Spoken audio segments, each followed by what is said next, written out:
여기 계신 분들뿐만 아니라 이 세상에 있는 모든 사람들은 다 들을 귀가 있죠. 들을 귀가 있는데 들을 귀가 있다고 해서 모두 다 듣는 귀를 가지고 있는 것은 아니라고 생각해요. 다시 말씀드립니다. 우리는 모두 다 들을 귀는 있습니다. 들을 귀는 있지만은 그러나 모든 사람에게 들을 귀가 있지만은 그러나 모든 사람이 듣는 귀를 가지고 있는 것은 아니라는 것이죠. 여러분이 오늘 말씀을 이 자리에서 말씀을 들었다 할지라도 또 각 가정에서 또 멀리 학교에서 또 기숙사에서 또 여러분 지역에서 말씀을 들었다고 해서 그것이 하나님께서 하나님의 말씀이 내게 알려졌어, 그 말씀을 내가 받아들였어 라고 생각하는 것은 어쩌면 또 오산일 수도 있습니다.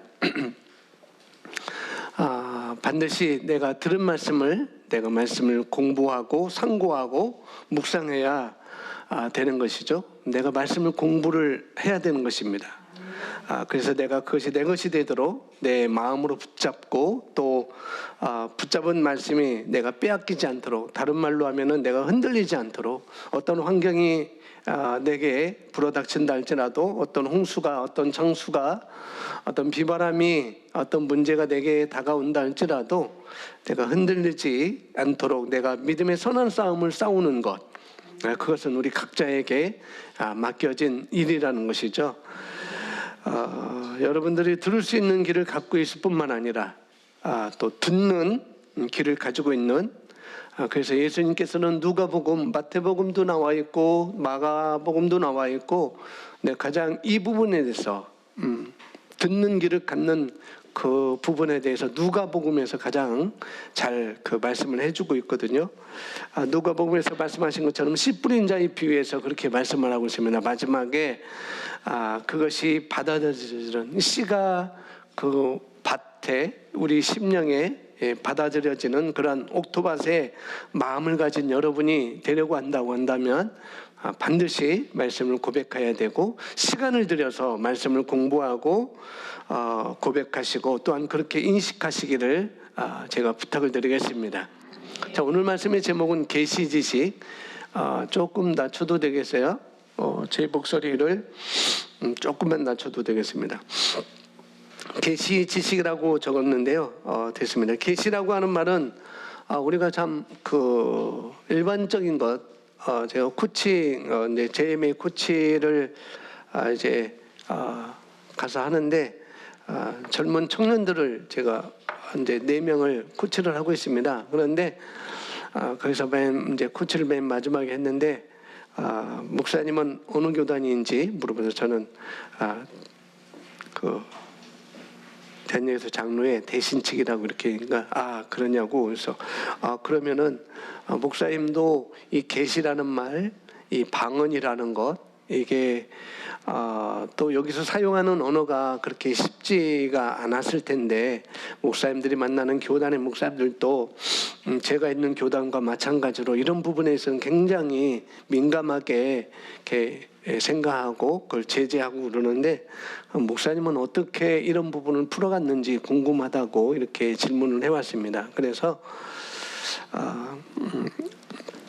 그냥 계시라는 그 단어 자체로만 우리가 알고 있으면은 뭐 계시는 끝났다, 이 말씀의 계시는 끝났다라고 얘기를 하는데, 우리가 배우는 이 복음에서 계시라는 것은 하나님의 말씀을 계시라고 하기 때문에, 우리가 뭐 계시를 받았으니까 어디로 가겠다, 뭐 내가 계시를 받았으니까 어디로 이사 가겠다, 내가 계시를 받았으니까 내가 이사를 안 가겠다, 그런 차원이 아니고 말씀에 근거한, 하나님으로부터 온 말씀에 근거한 삶이 바로 계시를 받은 것이고 그게 계시인 것이다 라고 이렇게 얘기를 해주니까 이제 이해가 간다고 이렇게 얘기를 하더라고요. 그래서 어떻게 이 계시라는 이 단어 자체가 굉장히 뭐랄까요, 오해를 일으킬 만한 그런 단어입니다. 합동교단이나 고신교단이나 합신교단이나 대신교단이나 이런 교단들에게서는 이 계시라는 이 말이 오해를 일으킬 만한 그런 단어라는 거죠. 그래서 많은 사람들이 계시를 받았다, 뭐 내가 직접 계시를 받았다, 하나님의 계시를 받았다라고 하는 것 때문에 무리를 일으키고 그런 것 때문에 좀 등한시하는, 조금 말을 꺼내기가 꺼려하는 것이 바로 계시라는 그런 단어거든요. 근데 계시라는 말은 그렇게 우리가 잘못 사용하고 있는 거예요. 계시. 예전에 우리나라 80년대 기도원 운동이 각 기도원 운동이 막 아주 왕성하게 일어날 때는 이게 굉장히 계시라는 이 말이 굉장히 많이 사용돼 있었거든요. 그래서 뭐 계시 받았다라고 해서 기도원 원장님이 나 계시 받았으니까 이렇게 해라라고 하면은 거기에 많이 쫓아가서 재산도 바치고 소도 팔고 해서 당장 논을 가려야 되는데 소를 바치다 보니까 논 갈 수 없으니까 그 집이 우리 고향에서도 그랬거든요. 우리 고향에서도 물론 뭐 정통 교회는 아니었지만 제7일 안식일 교회에 다니는 그런 분들이 뭐 계시 받았다라고 해서 계시 받았으니까 네 집에 있는 가장 소중한 거 드려라 해갖고 황소를 바치는 바람에 그 집이 제 친구 집이었어요. 이름이 강선. 나중에는 마지막은 바람풍자. 그 친구 집이었었는데, 그래서 그 친구가 아주 굉장히 어려움을 당했고, 그래서 이 친구가 모든 교회가 다 그런 줄 알고 복음을 받아들이지 않았었어요. 제 동네에 있는 친구들은 뭐 전도를 해서 제가 고등학교 때 뭐 학생부가 굉장히 많았었는데 그 친구만이 오로지 교회를 안 다녔었거든요. 그런 잘못된 계시라는 그런 것 때문에 잘못 받아들여서 잘못 사용해서 그렇게 했었는데요. 오늘 계시라는 것이 무엇인지, 계시 지식이 무엇인지를 오늘 말씀을 보면서 함께 잘 여러분이 가져가시기 바랍니다. 들을 수 있는 길이 있지만은 듣는 길을 여러분이 가지시기 바랍니다. 자, 보시면은 대부분의 그리스도인들은 아직도 믿음으로 행하는 법을 배우지 못했습니다. 그들의 마음은 여전히 감각의 통로를 통해 삶에 대한 지시를 받고 있습니다. 예수님께서 마가복음 11장 22절에 하나님, 우리 개정성경은 하나님을 믿어라 라고 나와 있어요. 그런데 흠정의 성경에 하나님께 대한 믿음을 가져라, 하나님과 같은 종류의 믿음을 가져라 라고 이렇게 말했을 때 그 믿음이 바로 계시의 믿음을 말합니다. 믿음으로 행한다는 것은 하나님의 말씀으로 행한다는 뜻입니다. 그래서 믿음으로 행하십시오, 믿음으로 행해야 됩니다 라고 할 때 그것은 뭐라고요? 하나님의 말씀으로 행하라는 것이죠. 그러니까 우리가 이런 것들도 정확히 잘 알면 되겠습니다. 로마서 10장 17절 말씀 우리 함께 읽습니다. 그러므로 시작.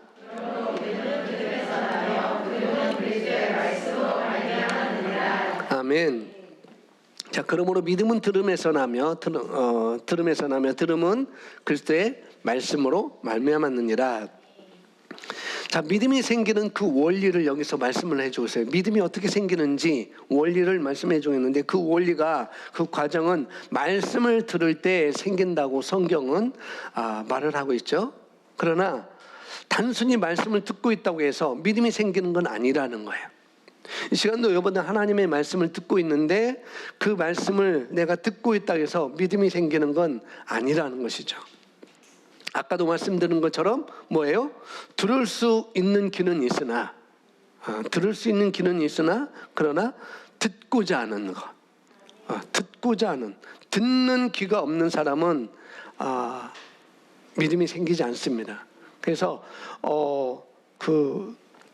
들을 수 있는 귀는 많이 있지만 그러나 듣는 귀가 없는 사람이 많은 것처럼 믿음은 들음에서 나며, 분명히 믿음은 들음에서 난다고 말씀하고 있는데 내가 그것을 듣고 내 것으로 만들고자, 내가 하나님의 이 말씀을 내가 듣고 이 말씀을 내가 내 것으로 만들고자 하는 그런 열망이 있는가, 그걸 우리가 가져야 되겠죠.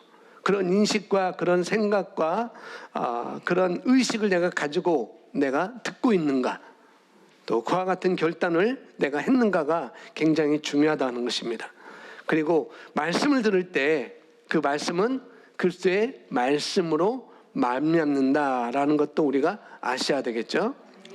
똑같은 말씀을 들을 때 우리가 똑같은 말씀을 들어도 어떤 사람은 저주의 말로 들어서 저주 가운데 살아가는 사람이 있는 반면에, 똑같은 말씀인데 그 말씀이 정말 복음으로 나를 살리는 말씀으로 나를 자유케 하는 말씀으로 듣고 살아가는 사람이 또 있다는 것이죠. 똑같은 말씀인데 내가 어떻게 듣느냐에 따라서 방향이 달라지는 것이죠.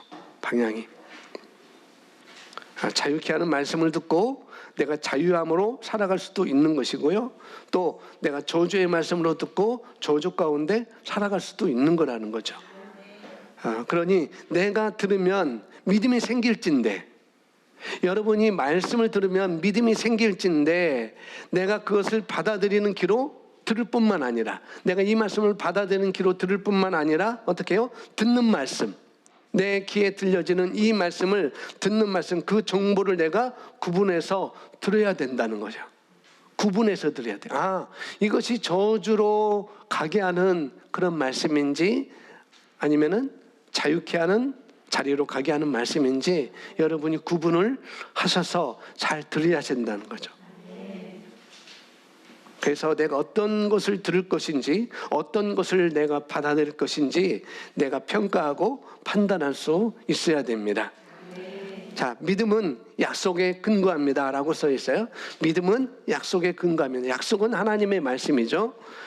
믿음은 약속에 근거합니다. 그래서 내가 믿는다고 하는 것은 말씀에서 말한 그 약속의 근거에서 내가 믿는 거예요. 다른 것이 아니라 말씀에서 말한 그 약속의 근거에서 내가 믿는 것이죠. 그렇게 믿음을 내가 갖는 것인데, 그런데 지식은 계시, 그러니까 지식은 계시라고 이렇게 볼 수가 있습니다. 지식은 계시, 즉 영적인 정보에 근거하는 것입니다. 지식은, 계시는 영적인 정보에 근거한다라고 말하고 있습니다. 자, 우리가 지식 얘기를 언제 지식을 얘기하느냐면은 그런데 성경에서 히브리서 11장에 믿음이 없이는 하나님을 기쁘시게 하지 못하나니라고 말씀하고 있고, 호세아서 4장에서도 어떻게 해요? 하나님의 백성들이 뭐가 없으므로 지식이 없어서 망한다라고, 내 백성이 그 지식이 없는 거로 망한다라고 할 때, 이 지식은 그냥 내용에 대한 이해가 아니라 하나님의 말씀을 내가 들었을 때 그 말씀은 그런 이해 정도가 아니라는 거, 언더스탠 그런 정도가 아니라 하나님의 말씀에 대한 계시 지식을 말하고 있습니다. 그래서 여기서 계시 지식이라고 하는 것은, 그래서 오늘 얘기하고 있기를 영적인 정보를 말하고 있는 거예요. 계시 지식은 뭐라고요? 영적인 정보를 말하고 있는 것이죠. 그냥 모든 정보가 다 지식이라고 우리가 알고 있습니다만, 우리가 알고 있는 이 지식이라고 하는 것은 영적인 정보라는 거예요. 내 백성이 지식이 없어 망한다라고 할 때 그 지식은 바로 영적인 정보를 말하고 있는 것입니다. 그러면 영적인 정보는 무엇인가? 영적인 정보. 뉴스는 영적인 정보가 아닙니다. 분간할 수 있어야 돼. 그렇죠? 그래서 하나님께 속하지 않은 것은 영적인 정보가 아니에요. 하나님으로부터 온 것이 아니라고 한다면 그건 영적인 정보가 아닌 것입니다.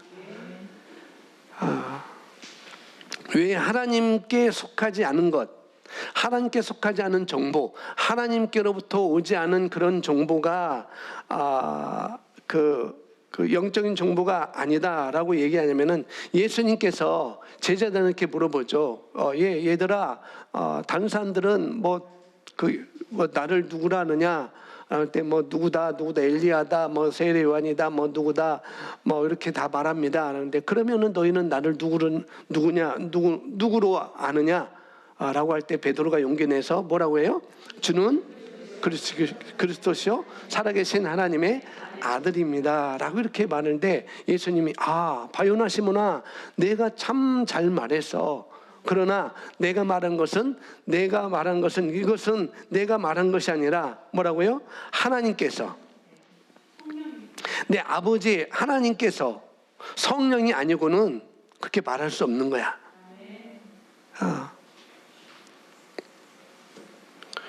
내 아버지가, 하늘에 계신 내 아버지가 내가 그렇게 고백하도록 한 것은 혈과 또 육으로 고백하는 것이 아니라, 그것을 알게 한 것은 혈과 육이 아니라 하늘에 계신 내 아버지가 그렇게 알게 한 거야 라고 이렇게 정확하게 예수님께서 베드로에게 말해줍니다. 하늘에 계신 내 아버지다. 그러니까 하나님께로부터 온 것, 영으로부터 온 그런 정보로 그런 영향력을 베드로가 얘기를 했던 거죠. 그런 영향력 안에서 저와 여러분이 말할 수 있는 것이고 베드로가 말했던 것이죠. 그것이 바로 영적인 정보입니다. 혈과 육으로 된 것이 아니고 하나님, 하늘에 계신 아버지께서 그것을 내게 알게 한 거야 라고 말씀한 것이죠. 그래서 우리가 말하는 영적인 정보, 그러면은 그 직후에 또 사건이 일어나요. 희한하게 예수님께서 그러면은 내가 죽으러 가야 되겠다, 이제 며칠 후면 내가 죽으러 갈 거야 라고 말씀하니까, 십자가를 진다고 이렇게 말씀하니까 베드로가 또 한마디 말 안 합니다. 절대 그럴 수 없어요. 지금 말하면 제가 도시락 싸들고 다니면서 그걸 말리겠습니다, 그걸 막아주겠습니다 라고 이렇게 베드로가 안 된다고 이렇게 얘기를 합니다. 그때 예수님께서 베드로를 향해서 말씀하신, 사단아 내 뒤로 물러가라 라고 이렇게 얘기합니다. 그럴 때 예수님께서 베드로를 향해서 사단아 내 뒤로 물러가라 그렇게 얘기하죠. 왜 그렇게? 예수님께서 뒤에서 그렇게 말씀해 주십니다. 내가 아버지의 일을 생각하지 아니하고, 누구의 일을 생각하지 아니하고, 예수님께서 십자가 지시는 일은 아버지의 일이라고 이렇게 말합니다. 그러면서 내가 아버지의 일을 생각하지 아니하고 육신의 일을 생각하는도다 라고 말해요. 베드로가 이렇게, 조금 전에는 하나님으로부터 온 정보를 가지고 베드로가 그렇게 예수님에 대해서 고백을 하고 시인을 했죠. 그런데 바로 십자가를 진다고 하니까 이제는 그렇게 하지 않고 내가 아버지의 일을 생각하지 아니하고 육신의 일을 생각한다라고 이렇게 말하고 있습니다. 영적인 정보라고 한다면은, 굳이 표현하자면은 계시 지식은, 다른 말로 계시라고 하는 것은 하나님의 영으로부터 온 정보들, 하나님께로부터 온 정보들, 여기서 우리를 가리켜서 말하는 것이 바로 계시라고 제가 말씀을 드릴 수 있습니다. 하나님으로부터 온 정보, 하나님의 영, 성령으로부터 온 정보가 바로 계시라고 말씀을 드릴 수가 있습니다. 예수님께서 베드로에게 사단아 내 뒤로 물러가라 라고 얘기하시면서, 너희가 뭘 생각하느냐? 내가 하나님의 일을 생각하지 아니하고 사람의 일, 육신의 것을 생각한다고 얘기를 하고 있습니다. 이해가 가시죠? 어떤 것이 영적인 정보인지, 어떤 것이 계시인지, 어떤 것이 계시 지식인지. 그래서 로마서 8장 6절에 육신의 생각은 사망이라고 말씀하고 있습니다. 그럼 우리가 이와 같이 하나님의 영으로부터 비롯된 영적인 정보와 또 생각과 말씀이 있는가 하면, 하나님으로부터 온 그런 정보, 그런 말씀과 그런 생각이 있는가 한 반면에, 그것이 아닌 나머지 것들은 우리가 아무리 좋아 보인다 할지라도, 베드로가 하는 거 좋아 보이잖아요. 예수님께서 십자가, 우리 인간적으로는 내 선생님이, 내 스승님이 지금 잘못된 게 아니고 지금 고통을 받으러 간다고 하는데 내가 그걸 막겠습니다, 그 일이 절대 일어나지 않게 하겠습니다 라고 하면은, 어떤 인간적인 면에서는 그것이 좋은 거라는 거죠. 좋은 거. 그렇죠? 제가 만약에 무슨 바뀌지 않겠지만 어디 고통을 받으러 간다고 한다면, 여러분이 목사님 제가 대신 그렇게 하겠습니다라고 하면은 그건 좋은 일입니다. 설령 그렇게 한다 할지라도 여러분 그 자리에 내어놓지 않겠지만, 그 베드로가 그러니까 그 뭐냐면은 아무리 좋아 보인다 할지라도 베드로에게는 그게 좋아 보였어요. 자기가 그렇게 하는 것이 좋아 보인다 할지라도, 또 남들이 다 하는 말이라고 할지라도, 그것이 옳다고 하는 말이라고 할지라도 그것이 하나님께로 온 것이 아니고 그것은 반드시 사망에 이르게 된다는 거죠.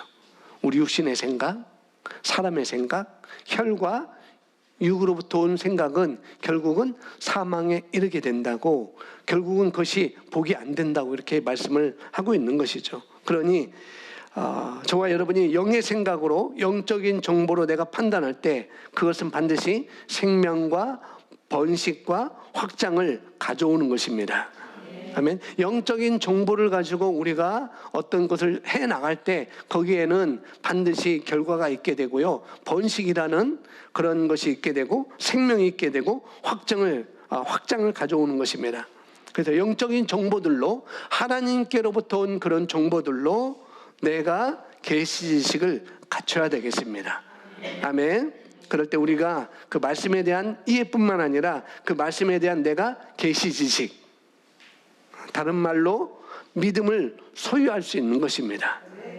그래서 로마서 10장 17절, 믿음은 들음에서 난다는 것. 어떤 것으로부터? 그리스도의 말씀으로 말미암는다고 그랬잖아요. 세상 지식이 아니라, 세상 책이 아니라, 세상 베스트셀러가 아니라 그 믿음은 하나님의 말씀으로부터, 그리스도의 말씀으로부터 우리가 생겨난다라고 이렇게 말씀을 하고 있습니다. 그래서 우리가 그 지식대로 내가 그러면은 행동할 수가 있게 되는 것이죠. 다시 보시면 믿음은 약속에 근거합니다. 지식은 계시 지식, 즉 영적인 정보에 근거하는 것입니다. 우리 모두는 말씀을 따라 믿음을 가집니다. 그렇죠? 우리 모두는 말씀을 따라 믿음을 가져요. 자, 우리가 말씀을 따라서, 다른 말로 우리가 말씀을 들을 때, 내가 말씀을 들을 때 믿음이라고 하는 것을 내가 가지게 된다는 거예요. 그리스도의 말씀, 하나님의 말씀. 그런데 우리가 바로 이 계시 지식, 영적인 정보에 따라 우리가 기능할 때 거기에는 아까도 말했듯이 인생에서 성공하게 된다라고 말씀을 드릴 수가 있다는 것이죠. 많은 사람들이 말씀을 많이 알아요. 말씀을 많이 하는데 그런데 그것을 계시 지식으로 알지 못하기 때문에, 정확하게 계시 지식으로 알지 못하기 때문에 성공을 못한다고 이렇게 이야기를 할 수가 있습니다. 자, 다음 보시면, 그러나 하나님께서 그분의 말씀을 통해 가능케 하신 계시 지식을 따라 기능할 때, 뭐 할 때요? 기능할 때, 다른 말로 반응할 때, 하나님의 말씀을 따라 내가 반응할 때, 다른 말로 또 행동할 때, 내가 행할 때, 이렇게 표현하면 좋겠습니다. 비로소 인생에서 성공하게 됩니다. 자, 여러분, 인생의 성공은 날마다 있을 수 있겠고요. 날마다 있을 수 있어요. 또 어느 시점에서 우리가 그 성공을 확인할 수도 있어요. 어느 시점에서. 그게 날마다 있든 또 앞으로 있을 일이든지 간에 우리 인생의 성공을 맛보고 또 이미 승리를 확인할 수 있는 것은 내가 어떻게 해요? 계시 지식을 따라 기능했기 때문에 그걸 맛볼 수 있고 그것을 내가 가져올 수 있다는 거예요. 계시 지식을 따라 내가 반응했기 때문에. 그렇죠? 그래서 영적인 정보, 다시 말해서 계시 지식으로부터 온다고, 계시 지식으로부터 온다는 말씀을 드렸어요. 인생의 성공은 그렇습니다. 거기에 내가 계시 지식에 따라서 기능하는 것은 반응하는 것이고 행하는 것이고, 내가 거기에 또 뭐죠? 그렇게 내가 고백하고 말씀을 내가 그렇게 따르는 것입니다. 그렇게 할 때 인생에서 성공하게 되는 것입니다. 저도 마찬가지고요. 저도 목사로서 우리 목사들의 인생의 성공은 뭘까? 5,000명, 10,000명, 5만 명, 뭐 10만 명 모이는 것이 뭐 목회 성공이다라고 그렇게 얘기하는데, 물론 그렇게 기준이 될 수도 있겠고요. 그러면은 저는 성공하지 않았는가? 그것은 그냥 세상에서 사람의 생각으로 오는 것이 그 기준입니다. 그러나 제가 생각할 때 목사는 에베소서 4장에서 말씀하고 있는 것처럼 성도를 온전케 하고, 그 다음에 뭐예요? 봉사의 일을 하게 하고 그리스도의 몸을 세우는 것.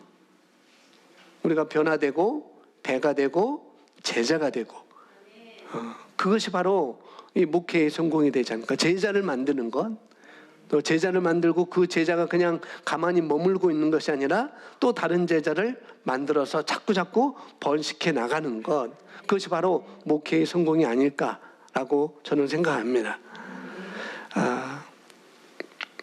그냥 내가 아는 것으로 지나가지 않고 그것을 알지만은 제가 추구하는 방향이 만약 엉뚱한 방향이라고 한다면, 그렇다고 한다면 저는 성공한 것처럼 보여도 실패한 거예요. 성도를 온전케 하고 봉사의 일을 하고 글쎄 몸을 세우는 이 일에서 방향이 다른 데로 가고 있다고 한다면 저는 성공을 하지 못한 실패의 그런 삶을 산 것이죠.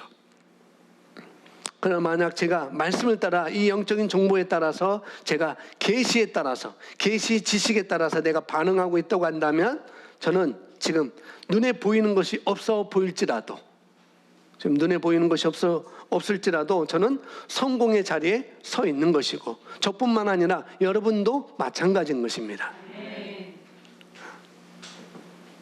그래서 여러분이 이미 성공을 이미 취한 것이고 반드시 성공의 결과를 가져올 것입니다. 후회가 없겠죠. 그러면은. 그렇죠? 다음 보겠습니다. 자, 우리 모두는 말씀을 따라 믿음을 가집니다. 그러나 하나님께서 그분의 말씀을 통해 가능케 하신 계시 지식을 따라 기능할 때 비로소 인생에서 성공하게 됩니다. 이것이 바로 차이를 만듭니다. 그냥 우리는 알아요. 그냥 알아요. 그러나 나는 그렇게 살 수가 없는 것이죠. 알지만, 나는 그렇게 되는 것이 알지만, 그러나 목사님 그렇게 살 수는 없어요 라고 말하는 거, 그건 아니고, 내가 그 계시가 나에게 지식이 되어서 그것을 내가 영적인 정보에, 그 지식의 말씀에 내가 반응하는 삶. 알아요. 알지만 그러나 현실은 그렇지 않잖아요 라고 말하는 것과 달리, 그렇지만 내가 말씀에 반응하는 삶, 이것을 우리가 추구하는 삶이시죠. 말씀에 반응하는 것, 말씀을 따라 우리가 기능하는 것, 그것이 바로 우리가 추구하는 삶인 것입니다. 그럴 때 차이가 난다는 거예요. 내가 무엇에 반응하는 것인지 거기에 따라서 차이가 난다는 것입니다. 여기 예를 들어놨어요. 아주 재미있는 예인데요. 자, 예를 들어 다윗이 골리앗을 맞서고 쓰러뜨렸을 때 그는 단순히 믿음을 보여주고 있던 것이 아니었습니다. 그는 이스라엘과 맺은 하나님의 언약에 대한 계시 지식을 가지고 있었습니다. 그냥 알고 있지 않았다는 거예요. 그는 이스라엘의 다른 모든 사람보다 믿음이 더 있었던 것이 아니었습니다. 그를 구별되게 했던 것은 그가 알고 있던 것, 바로 계시 지식이었습니다. 자, 그것이 뭔지 사무엘상 17장 26절에 말씀하고 있습니다. 함께 읽습니다.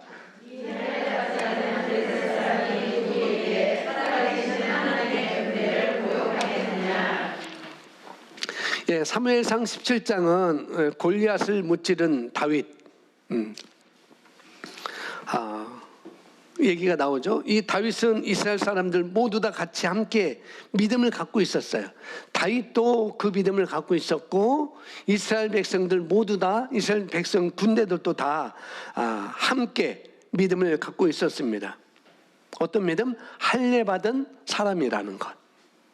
할례받은 사람이라는 건 뭐냐면 하나님께 속해 있다는 것이고, 하나님의 보호 아래 있다는 것이고, 하나님이 그 삶을 도와준다는 그런 의미가 있는 것이고, 하나님은 절대 우리를 그냥 내버려두지 않는다는 그런 의미가 있는 것입니다. 언약의 백성인가, 언약의. 피의 언약. 피의 언약. 그래서 피의 언약은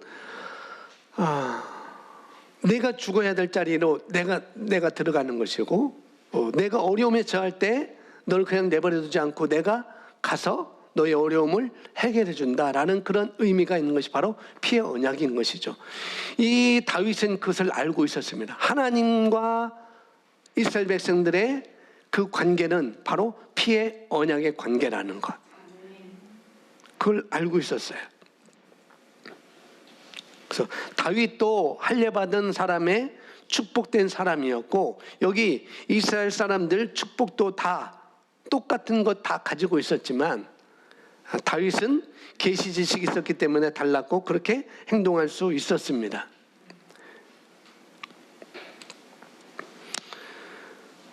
그래서 이렇게 이제 얘기하죠. 여기 성경 그 17장 26절에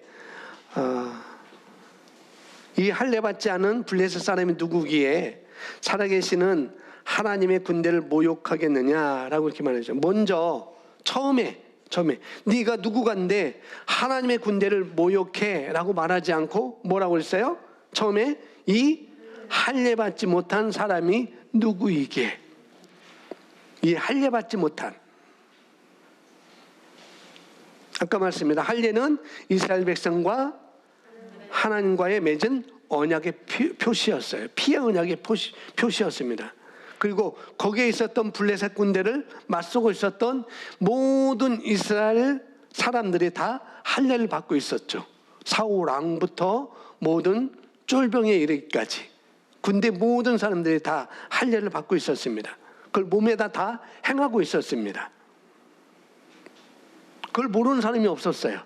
자기가 할례 받은 사람이라는 건 모르는 사람은 없었습니다. 그럼에도 불구하고 블레셋 군대 누구?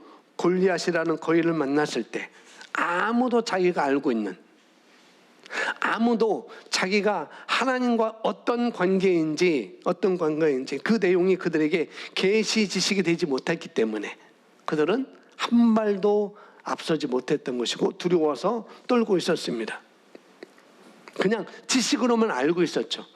나는 할례 받는 사람, 나는 피의 언약이야, 하나님이 내 편이야, 하나님이 나를 지켜줘, 내가 어려움 나갈 때 하나님 오셔서 나를 도와줘. 그냥 뭐예요? 지식으로만 알고 있었습니다.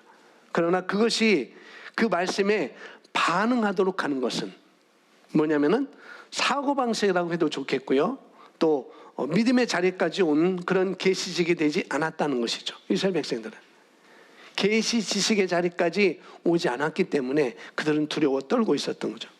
그런데 반대로 다윗은 벌벌 떨고 있는 이스라엘 민족을 봤을 때, 이 군대를 봤을 때 제일 먼저 한 것이 뭐라고 말합니까? 이 할례 받지 못한 블레셋 사람이 누구간데. 다윗은 뭘 인식하고 있습니까? 나는 할례 받은, 나는 하나님의 백성이야, 나는 할례 받은 사람이야, 나는 하나님께 속한 사람이야, 하나님의 백성에게는 두려움이 없어, 하나님은 우리를 지켜주시는 분이야.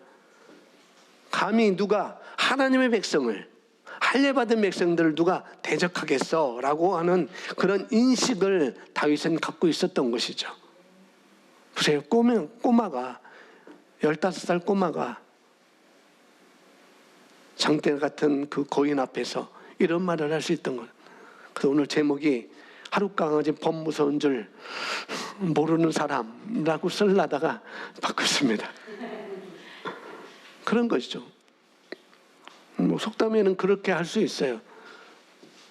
하룻강아지는 그냥 한번 해보는 거예요. 그런데 다윗은 전혀 한번 해보는 게 아니라 확실한 계시 지식 가운데 올바른 하나님께로부터 그런 정보를 가지고 그렇게 맞설 수 있었던 것이죠. 그러면은 어떻게 하면 아는 데서, 이스라엘 백성처럼 어떻게 하면 아는 데서 멈추지 않고 이것이 나의 계시, 이것이 나의 계시 지식까지, 영적인 정보가 나의 믿음의 자리까지 어떻게 잡을 수가 있느냐는 거죠. 그러면 참 좋겠죠. 다윗처럼 아무리 거센 땅이라도 불도저처럼 나갈 수 있으니까 어떻게 이런 계시 지식을 내가 잡을 수 있을까? 역시 마찬가지로 영적인 정보를 내가 들을 때입니다. 영적인 정보를 내가 들을 때, 그리고 듣고 그것을 내가 받아들여서 그걸 내가 공부하는 것이고 내 것으로 쌓는 작업이 필요한 것이죠. 저와 여러분이 해야 될 일은 말씀에 대해서, 하나님의 말씀에 대해서 내가 듣고자, 또 내가 배워서 알고자 내가 열심을 내고 공부하려고 하는 그런 열렬한 말씀을 구하는 그러한 가난한 심령, 이것이 필요한 거라고 여러분 아시면 되겠습니다. 갈급함이죠. 아주 갈급함. 자, 그러면 좀 더 제가 읽겠습니다. 이 할례받지 않는 블레셋 사람이 누구기에 살아계시는 하나님의 군대를 모욕하겠느냐라며 골리앗에 대해 물어볼 때 그는 할례에 대한 자신의 지식에 근거하여 말했던 것입니다. 다윗은 할례가 뭘 의미하는지, 뭘 의미하고 있는지 거기에 대한 지식이 있었습니다. 그리고 지식만 있었던 것이 아니라 계시의 지식이 있었던 것이죠. 나는 할례받은 민족이고 나는 할례받은 자의 나는 할례, 그래서 우리는 실패할 수 없어. 하나님이 우리를 위하시면 누가 우리를 대적하겠어? 라고 이렇게 인식하고 서 있던 것입니다. 그것이 바로 계시 지식인 것이죠. 그는 할례의 영향과 유익을 알고 있었습니다. 영적인 정보에 근거하여 그는 자신이 블레셋의 영웅 골리앗을 쳐볼 수 있다는 것을 알았습니다. 무엇에 근거해서? 영적인 정보에 근거해서. 아멘. 다시 말합니다. 영적인 정보. 주님께서 말씀하십니다. 내가 너에게는 말이 영이요 생명이다. 그렇게 말씀하죠. 내가 너에게 이른 말이 영이고 생명이야. 그러니 영적인 정보라고 하는 것은 바로 복음의 말씀을 의미하고 있습니다. 복음의 말씀에 근거된 말씀들은 영적인 증거가 분명합니다. 물론 영적인 정보 가운데도 그 계시의 수준들이 있어요. 계시의 수준들이. 이 자연계에는 창조의 원리가 있고요. 이 자연계에는 창조의 원리가 있죠. 심으면은 거두는 것. 아침이 오면 저녁이 온다는 것. 밤이 있으면 낮이 있다는 것. 이게 창조의 원리로 이렇게 가는데 그런 낮은 계시, 그런 창조의 원리가 있고요. 또 믿음의 말씀이라고 하는 계시 수준이 있습니다. 그리고 마지막으로 우리가 지금 나누고 있는 새로운 피조물의 계시가 있어요. 이렇게 세 가지. 이 세 가지가 다 영적인 정보입니다. 창조의 원리도 하나님께서 창조하신 것이니까 그것도 하나님께로부터 온 것이니까 그것도 영적인 정보인 것이고, 믿음의 말씀, 십자가를 통해서 이루신 것, 그것도 하나님께서 주신 것이니까, 예수님을 통해서 이루신 것이니까 그것도 영적인 정보는 분명합니다.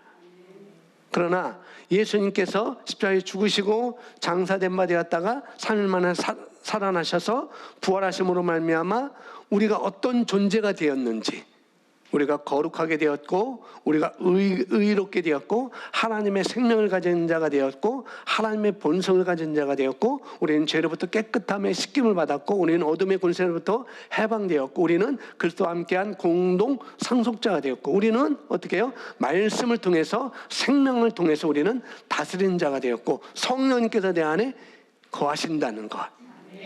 이것이 바로 새로운 피조물의 계시의 수준인 것입니다. 이것도 영적인 정보죠. 그래서 우리가 지금 계시 지식에 관한 얘기는 세 번째 차원입니다.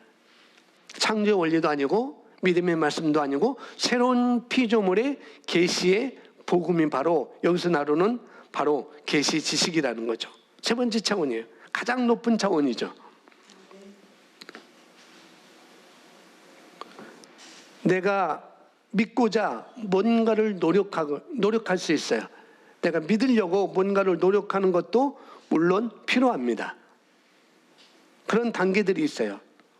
그런 단계들이 말씀을 계속 듣고자 애를 써요. 그런 단계들이 있어요. 그리고 그 과정을 통해서 내가 불신하는 마음을 거절함을 통해서 내 믿음을 차지할 수 있습니다. 그렇게 할 수 있어요. 듣는 것과 내 불신을 거절함을 통해서 말미암아, 근데 그럼에도 불구하고 오늘 이 계시라고 하는 내용을 우리가 잘 배우면 내가 말씀을, 이 하나님의 말씀을, 이 복음의 말씀을, 이 복음을 오늘날 계시의 수준으로 우리가 알게 되면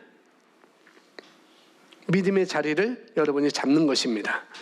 그리고 나는 내가 믿음대로 내가 말씀에 대한 그런 계시의 수준대로 내가 말할 것이고 행동할 것이고 또 그것이 반드시 성공적인 결과를 가져오게 될 것입니다. 그런 차원에서 지금 얘기를 하고 있는 거예요. 자, 계속해서 보겠습니다.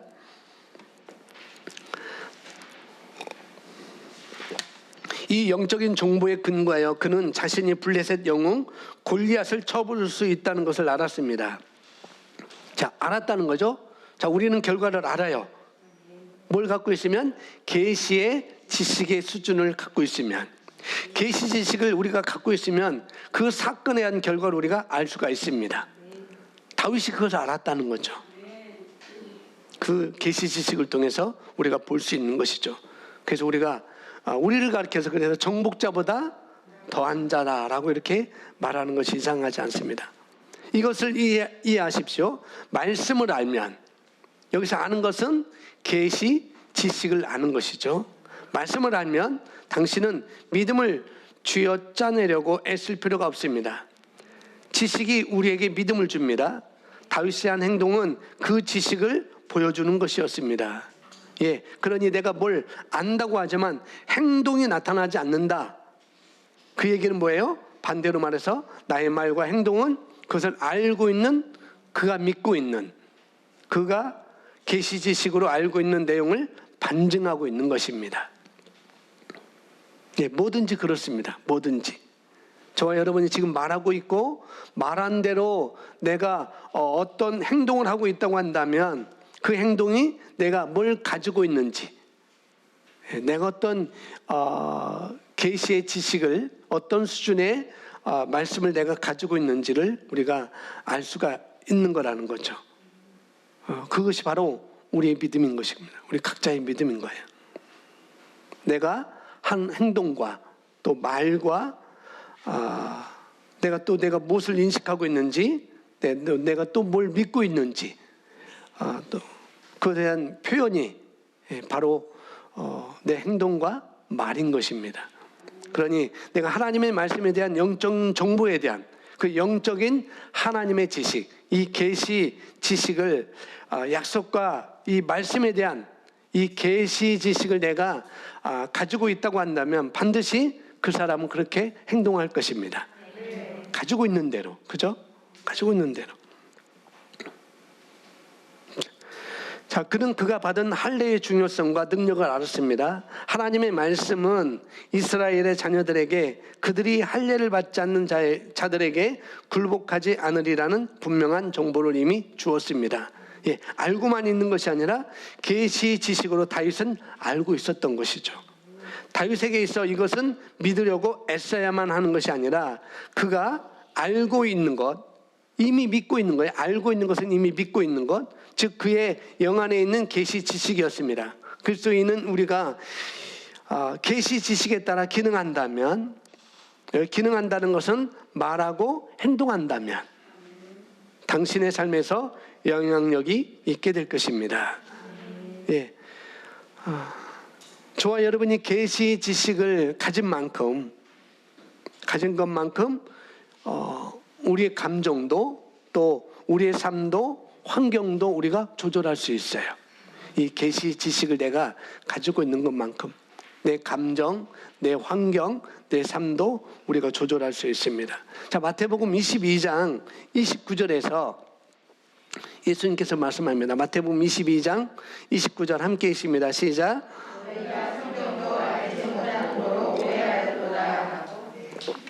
너희가 성경도 알지 못하는 걸 오해하였도다라고 이렇게 말해요. 이 말은 어디서 나왔냐면은 예수님을 시험하고 싶었어요. 사두개인들이. 사도계인들이 예수님을 시험하고 싶어갖고 예수님을 무너뜨리려고, 예수님을 쓰러뜨리려고 사도계인들이 질문한 것입니다. 근데 이 사도계인들은 부활을 믿지 않아요. 바리새인들은 부활을 믿는데 사두개인들은 부활을 믿지 않아요. 부활을 믿지 않는다는 건 뭐냐면 영적인 정보를 그들은 믿지 않는다는 거죠. 지식적인 것만 이들이 알고 있었어요. 사두개인들은. 그래서 예수님을 시험하고자 그렇게 얘기를 했던 거죠. 너희가 이렇게 뭐냐면은 어떤 한 여인이 있었는데 이 여인이 어느 집으로 시집을 갔습니다. 네, 장자. 그 집에는 7명의 형제가 있었어요. 7명의 아들이 있었는데 7명의 형제가 있어요. 장자에게 이제 시집을 갔어요. 그런데 이 여인이 결혼하자마자 이 장자, 자기 남편이 죽었습니다. 그래서 이스라엘은, 유대는 형이 죽으면은 그 형의 부인일지라도 그 집안의 장자이기 때문에, 장자가 죽었기 때문에 그 집의 기업을 이을 그것을 해나가야 될 책임이 있어요. 기업물을. 자, 그래서 어디에요? 룻기에서 그 일이 나오잖아요. 보아스와 룻과 이렇게 기업물을 자를 이렇게 얘기하는 것처럼. 그러다 보니까 이 여인이 이제 둘째에게 이제 같이 이제 살게 되죠. 그런데 둘째도 그만 죽었습니다. 셋째에게 또 갔어요. 셋째도 죽어요. 넷째도 죽고 다섯째, 여섯째, 일곱째 다 죽었습니다. 그리고 결국은 이 여인도 죽게 되었죠. 그걸 알고 이제 사두개인들이 얘기를 하는 거예요. 예수님, 그러면은 이 여인의 첫 남편은 첫 장남인데 그러면은 7명이 다 남편인데, 그러면 부활하면 이 7형제도 부활할 것이고 이 여인도 부활할 것이고, 그러면은 부활한다면은 이 여인의 남편은 누구입니까? 라고 이렇게 질문했던 거예요. 근데 예수님이 그래서 그때 나온 거예요. 너희가 성경도 알지 못하는 거로 오해하였도다 라고 이렇게 말하는 거죠. 그러면서 예수님이 뭐냐면, 부활하면 그 나라에서는, 천국에서는 남편, 아내 그런 게 없어. 예수님이 신랑이고 너희는 신부가 되는 것이고, 너희는 다 그런 것을 떠나서 너희는 다 마치 하나님 앞에 마치 천사와 같은 그런 존재로 너희가 서 있는 거야 라고 이렇게 예수님이 말씀해 줘. 그러니까 영적인 것을 알았다고 한다면, 너희가 영적인 것을 알았다고 한다면, 부활이라고 하는 게 그런 것인 줄 알았다고 한다면 그런 질문은 너희가 안 했겠지. 그런 얘기를 예수님이 지금 하고 있는 것입니다. 영적인 걸 모르는 거죠. 영적인 것. 똑같은 것입니다. 자, 우리가 하나님의 영적인 정보에 대해서, 주님께서 하신 말씀에 대한, 내가 누구이고 무엇을 할 수 있고 무엇을 가지고 있는지에 대한 그 정보를 우리가 익히 알면, 그런 계시 지식으로 우리가 자리 잡으면 결코 우리가 이상한 행동을 하지 않는 거라는 거죠. 그렇습니다. 자, 이어서 보면 예수님께서 사람들이 실수를 범하고, 자, 실수를 하는 것, 잘못된 선택을 하는 것, 잘못된 행동을 하는 이유를 알려주셨습니다. 그 이유가 뭔가 하면은 그것은 바로 말씀에 대한 계시 지식이 부족했기 때문입니다. 자, 다시 말씀드려서 우리가 탁월하게 기능한다고 하는 것은 뭐냐면은 누구보다 좀 낫다는 얘기가 아니에요. 저 사람 탁월하게 기능하고 있어 라고 하는 건 누구보다 낫다는 얘기가 아니고 실수하지 않는 삶을 사는 것입니다. 실수하지 않는 삶. 예, 그가 붙잡은 것은 다 성공의 승리에 이르는 거예요. 그러니 정복자보다 낫다고 얘기하는 것이죠. 예, 그 결과를 미리 알고 있으니, 그렇다고 한다면 저와 여러분이 계시 지식을 알고 계시잖아요. 그죠? 그럼 여러분이 만나는 사람을 만났을 때 그가 하는 말과 그가 하는 행동을 통해서 그 사람의 미래를 얼마든지 우리는 가늠할 수가 있습니다. 내가 이 사람을 배우자로 삼아야 될 것인지 가늠할 수가 있겠죠. 내가 이 사람과 사업을 같이 해야 될지 아닐지, 같이 해야 될 사람인지 아닌지도 분명히 알 수 있습니다. 어떤 사람과 내가 손을 잡아야 될지, 어떤 사람을 내가 배우자로 나의 친구로 삼아야 되는지, 맨날 실수하는 사람과 살고 싶지 않잖아요. 그죠? 매일 실수. 또 엉뚱한 것을 붙잡고 진리를 알고 있지만 엉뚱한 것을 붙잡고 살아가는 사람과 살고 싶습니까? 그렇지는 않겠죠. 결혼하는데 미래를 볼 수 없는 사람하고 결혼해야 되겠습니까? 아니는 거죠. 좋은 대학이 미래를 보장해 주나요? 좋은 직장 갈 수 있죠. 좋은 직장 가면 200살까지 그 직장을 다닐 수 있을까요? 좋은 직장도 불과 15년입니다. 지금은. 앞으로는 더 단축될 수 있어요. 제4차 산업혁명 시대로 돌아가기 때문에 거의 화이트 칼라의 그런 직장 생활을 하게 되면은 거의 이 직장 생활의 수명은 10년 이내까지 이렇게 보고 있습니다. 아무리 길어도 15년, 20년이에요.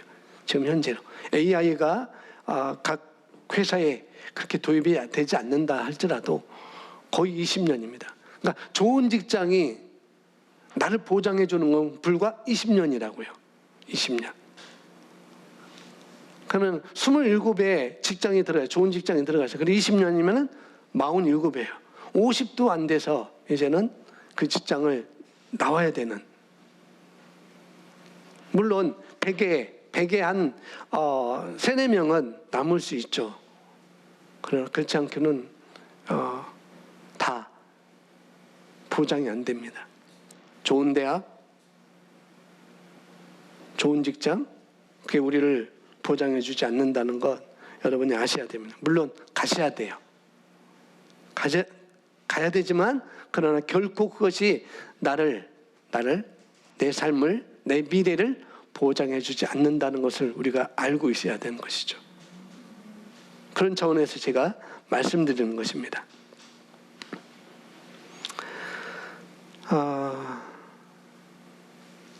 거듭난 우리 그리스도인들 가운데서도 이 계시 지식의 수준에 속해 있는 사람들이 있는가 반면에 아주 그런 이게 진짜인지 아닌지도 못 가리는 그런 사람들도 수두룩한 것을 볼 수가 있습니다. 자, 보겠습니다. 하나님의 말씀의 지식을 향한 타오르는 뭘 가지라고요? 예, 고백합니다. 나는 하나님의 말씀을 향한 타오르는 갈망을 가지고 있습니다. 나는 말씀을 갈망합니다. 나는 말씀을 갈망합니다. 예, 그 말씀이 저와 여러분을 세워줍니다. 그래서 사도행전 20장 32절에 이렇게 말씀하고 있습니다. 함께 있습니다. 이제 형제들아 시작.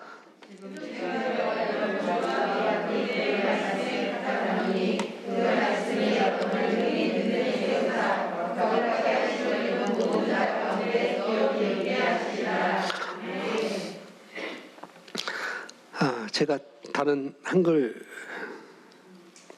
김진수 성경으로 제가 잠깐 기록했네.